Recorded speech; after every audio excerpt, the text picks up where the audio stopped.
What's going on, everybody? Welcome to another episode of D-Lin Reacts. I'm your host, Mr. D-Lin. And as you see by the title, the most chilling ghost stories you never knew existed. Y'all hit that bell notification, man. Y'all come in here. Come in here. Come in here. Hit that bell notification, man. Follow. Because I'm going to bring some more of these horror reaction videos right to your doorstep, and you don't want to miss out. So, have any of you guys ever experienced uh a paranormal activity so bad that it literally chilled you to your bones, to the core of who you are?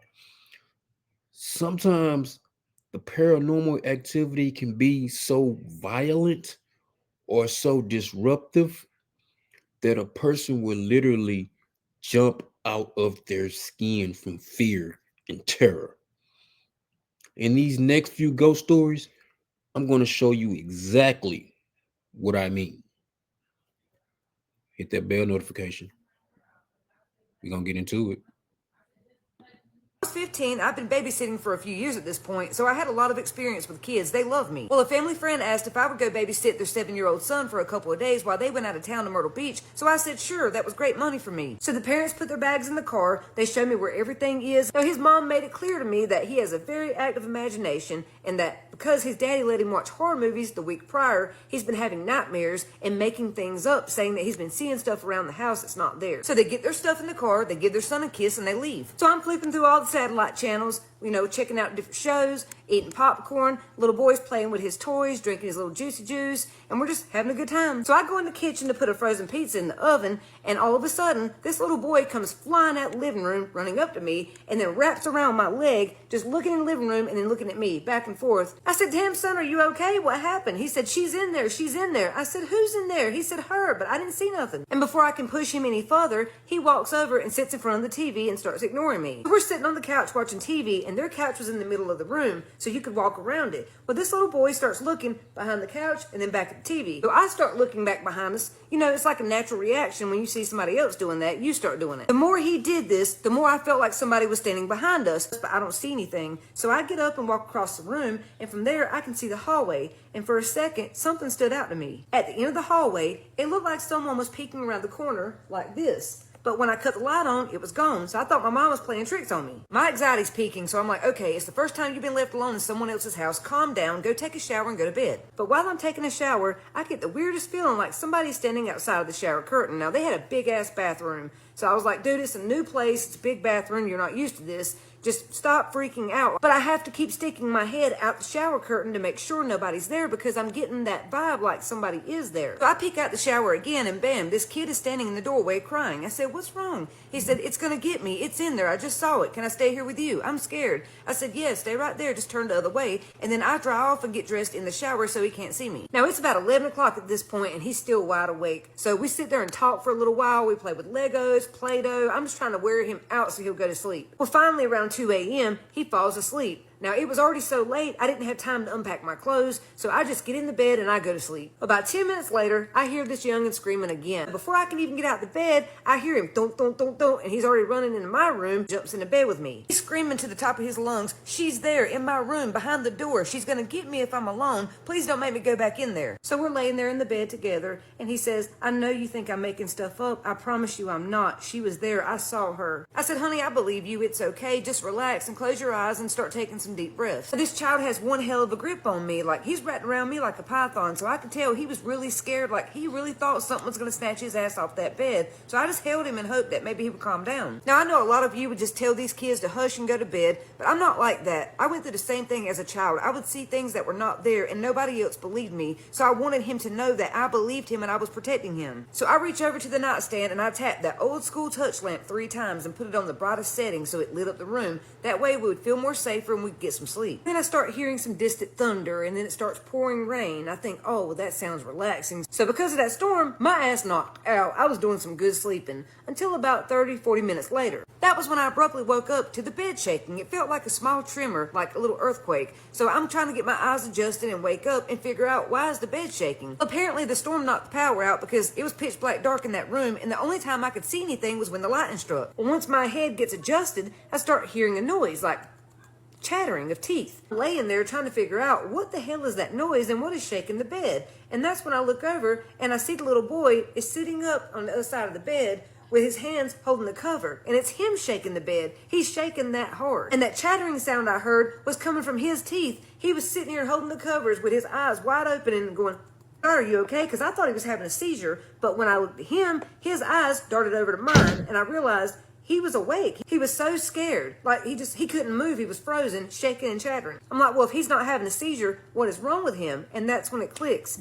He's sitting here staring at the door, so I look at the door. Y'all, let me tell you, in that moment, when that lightning flashed, I damn near shit my pants. It scared me so bad. Have you ever been so scared that your hands and arms and legs start tingling, they damn near go numb? When I looked at that bedroom door, there was someone's head peeking around the door like this, and you could only see their eyes. And when the lightning stopped flashing, I couldn't see anything anymore. It was complete darkness. That was when it really hit me. Holy crap, we're not alone. There's someone else in the house, and they're standing right there. But what really freaked me out was every time the lightning would strike, I could see more of that person's face. Like, it started like this, and then this, and this, and then I could see their actual mouth. This person was smiling ear to ear. I could barely take a breath in. All I could think was, what the hell is that thing? Then of course the lightning stopped flashing, so for a few seconds it was completely dark, and I had that feeling again like someone was watching us and getting closer and closer, and I was starting to panic. And when lightning struck a few seconds later, I could tell they were getting closer, because now this motherfucker, person, thing, or whatever, was now at the foot of the bed,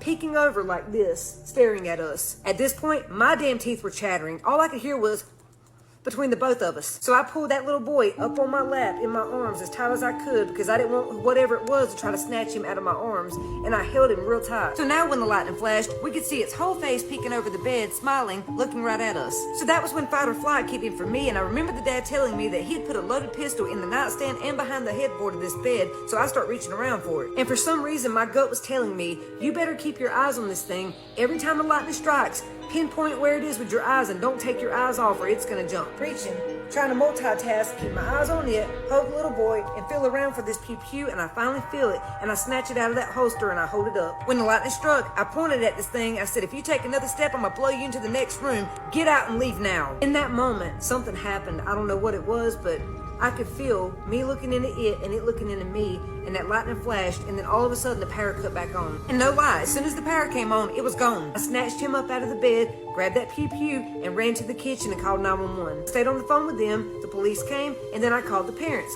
I put the cop on the phone, they're talking, and then they tell the cop that they're not coming back until Sunday. Even though we're telling them we think there's an intruder in the house and their child's here, they don't give a shit. They're not coming home. They think it's our imagination playing tricks on us because the power went out and we're getting freaked out with the storm and everything. So I made it very clear I was not staying in their house another minute, and I was going to take their child back to my family's house, and that's where we would be. And they said, okay, fine, we'll see you on Sunday. So I asked the little boy if that was the first time he saw this thing, and he said no, he'd been seeing it for months, but this was the first time it got that close. Now I knew he'd have to go back to that house, so the next day me and my cousin went over and cleansed the entire house, hoping it would help.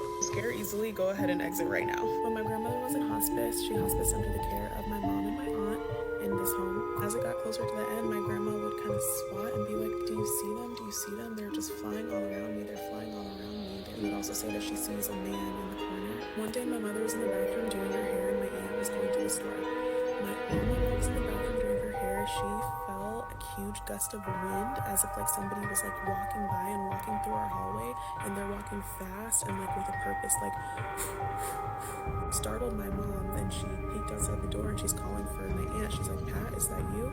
And it wasn't my aunt. And then it happened again, and she sees somebody like walking by, and my mom is like, what the heck is going on? My mom just gets this really weird feeling, and she goes into my grandma's room and she's like, hey mom, are you okay? And my grandma was like, did you see him? And my mom was like, yeah mom, I saw him. He starts speaking to it, starts saying, hey, I think I know who you are, we're not ready for her to go. And my mom said that it was a cloaked figure, like a pale cloaked figure with like a button-up shirt with a high collar, like ruffled high collar up to here, ruffles on the sleeves, and like a hat that Abraham Lincoln used to wear, like a top hat, like a few days past. My grandma is watching Judge Judy, because that's what my grandma loved Judge Judy. And my mom was in there, and Judge Judy had just gone off, and my mom goes in there, and she's like, hey, mommy. Asked my grandma if she wants to watch the Today Show now, because Gladys Knight and the Pips are going to be performing. And my mom has her back turned to my grandma, and my grandma's back here laying down. And my mom says, she's like, hey, Mom, do you want to watch the Today Show? Gladys Knight and the Pips are on. And my grandma said, no, he's here. And my mom says, who's here, Mom? And my mom turned around. My grandma had passed. Like, my grandma was dead. She was gone. She said, no, he's here. And she was gone. It was the angel of death. Angel of death came and took her soul. Yeah, he's here.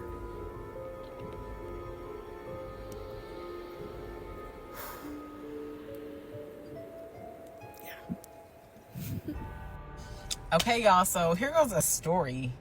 So remember how I told y'all I was going to work the day shift? So today I worked the day shift. You know, I'm thinking day shift, no ghosts, no spirits, no nothing. Just day shift stuff. A lot of people there, a lot of services, so on and so forth, right? So I'm sitting up at the front, and I had put like a stack of papers on the desk, right? So I'm like, oh, okay. I turn to do something else on my computer. Next thing you know, this whole stack of papers just get knocked off the desk. And I'm like, what the heck? I get up, pick the papers up, put them back where they were, and they get knocked off the desk again. So at this point, I'm like, okay, Casper, give me a sec. Okay, Casper, you're just gonna keep knocking my stuff over. So I put it back on the desk, right? I turn around. 2 seconds later, the papers are flying on the floor again. So I look at the lady on the side of me, and I'm like, are you throwing my papers on the floor? And she's like, no, that's George. George is doing that. And I'm like, so who's George? Right? And she's like, oh, it's the daytime ghost spirit that's always up in here, like throwing our papers on the floor, opening doors, putting his hand underneath. If you go to the bathroom, putting his hand underneath the thing and making all the paper just fly out. So I'm like, so y'all have a daytime spirit and y'all named it? Okay, so the name is George. Got it, cool. George, I'm here today. I introduced myself, right? So George decided that today was gonna be the day to pick on me. So because I never worked daytime, hardly ever, my papers were all over the floor. Then when I got up, so I went and got me some coffee, right? Put my little cup on the desk or whatever to drink my coffee. I'm typing on the computer. Did my coffee get knocked onto the floor? So George thought it was gonna be today. He was gonna try me. Okay, I gotta go pick up this coffee, right? I feel him, but I don't see him. If that makes sense, right? I can feel him. I go into the bathroom. I'm gonna go get paper towel because I'm like, this makes absolutely no sense. Put my hand under the thing, whoosh, get my paper. As I'm about to walk out, somebody put their hand back under the thing, and next thing you know, all this paper towel just starts coming. All the paper towel starts coming out. It's coming out so bad, it's going into the trash can at this point, and I'm just like, so I was just like, George, stop! Like, stop! Like, you're making a mess. And he stopped. He stopped doing it, and it just got like super cold in the bathroom. So I'm just like, do we need to have a conversation? So I go back out and I tell the lady, I'm like, listen. She's like, George did it, huh? Yep, he did something with the bathroom. I'm like, yes. Like, y'all don't have control over this daytime guy. Like, he's just a prankster, a jokester. So come to find out, his family, like, when he passed away, his family was like, oh, he always used to play jokes on people. You know, he was a good guy. His real name wasn't George when he was living, but that's the name that they gave him, right? So she's like, you know, they told us about him, blah, blah, blah. He's a jokester. He likes to do this, that. He'll mess with you all day. Mind you, when I come in at night, George must be asleep because I have my own little spirits, ghosts that I named a couple of them, but I don't really name them like that because they just be popping up whenever. But I was just like, y'all just let George run rapid up in here, messing up stuff and tearing up stuff. They don't have no control over their daytime spirits, like, at all. And I don't got time for that.